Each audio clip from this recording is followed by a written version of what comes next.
Cerita malam ni pasal seorang anak muda. Biasalah, dia ni suka sangat habiskan masa depan skrin telefon, scroll media sosial.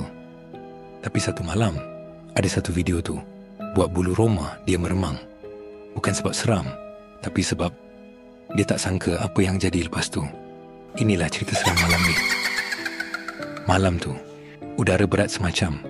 Aku kat tangga blok, rasa bahang. Telefon dalam genggaman. Skrin dia terang sangat sampai sakit mata. Aku tengah scroll TikTok. Macam biasa, cari bahan gelak. Sekali, melintas satu video budak perempuan baru pindah blok sebelah. Muka pucat semacam, mata selalu pandang bawah. Kononnya baru lepas bersalin. Tapi anak tak dapat diselamatkan. Hek eleh. Aku tak kenal dia, tak pernah cakap pun.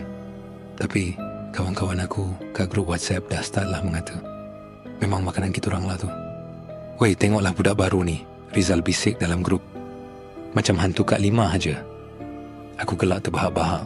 Serius bodoh punya orang. Aku balas, hahaha, betul. Muka pecah rumah. Muka macam kena langgar lori Semcop. Betul lah muka macam mayat hidup. Hayat aku pedas. Memang sengaja. Rasa macam siapa dia nak kesah. Kita orang semua gelak-gelak, kongsi video dia, buat caption lagi teruk. Aku siap post kat story aku lagi. Siapa nak jumpa hantu Kak Lima versi HDB? Datang blok sebelah, confirm kena kutu rabak. Haha. Komen aku tu, walaupun aku dah delete cepat-cepat sebab rasa malas nak layan, tapi kawan aku sempat screenshot. Lepas tu, dia orang share.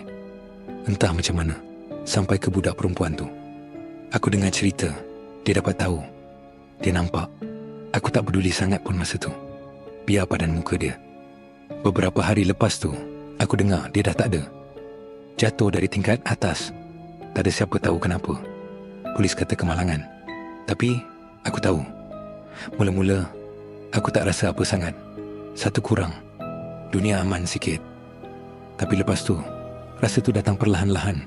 Rasa macam aku yang bunuh dia. Rasa macam kata-kata aku tu iris hati dia. Baru masa tu, aku rasa seluruh badan aku menggigil. Sejak hari tu, hidup aku tak pernah sama. Mula-mula cuma bunyi-bunyi pelik. Bunyi air menitis dalam bilik air. Padahal paip dah tutup ketat. Bunyi orang menyerit sesuatu dekat tingkap bilik aku. Aku ingat tikus, tapi bunyi dia berat. Macam kain diserit. Kadang-kadang, aku tercium bau wangi. Bau melur. Tapi, tak ada bunga melur pun dalam rumah aku. Bau tu melekat, tak hilang-hilang walaupun dah cuba cuci. Satu malam, aku tengah tidur. Tiba-tiba, aku dengar suara. Suara tu perlahan, macam berbisik dari jauh. Tapi, aku kenal suara tu. Suara perempuan yang aku kutuk tu.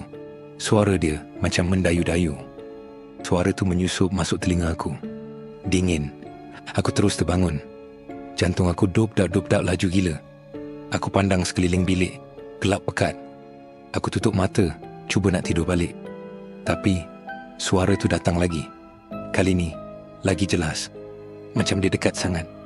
Dekat telinga aku. Aku selubung selimut sampai ke kepala.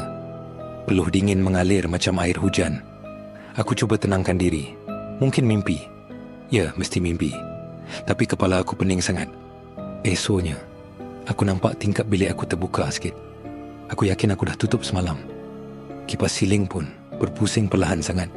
Macam ada orang baru sentuh. Ada kesan jari pada bilah kipas. Aku bulatkan mata. Aku rasa macam ada benda dalam bilik aku. Aku rasa macam ada mata yang memerhati aku dari setiap sudut. Setiap kali aku pusing, aku nampak kelibat.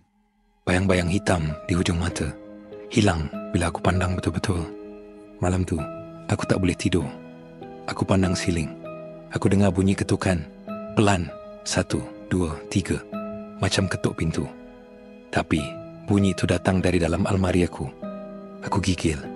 Aku cuba yakinkan diri aku. Itu cuma angin. Atau mungkin jiran sebelah. Zul, kau dengar tak tu? Rizal bisik. Satu malam, masa dia datang rumah aku. Kita orang tengah main game. Tiba-tiba, lampu bilik berkedip-kedip. Bukan sekejap, tapi lama. Macam nak padam terus. Kemudian, bilik jadi sejuk semacam. Aku geleng kepala. Dengar apa? Aku cuba berlagak biasa. Tapi, aku tahu apa yang dia dengar. Aku nampak muka dia pucat lesi.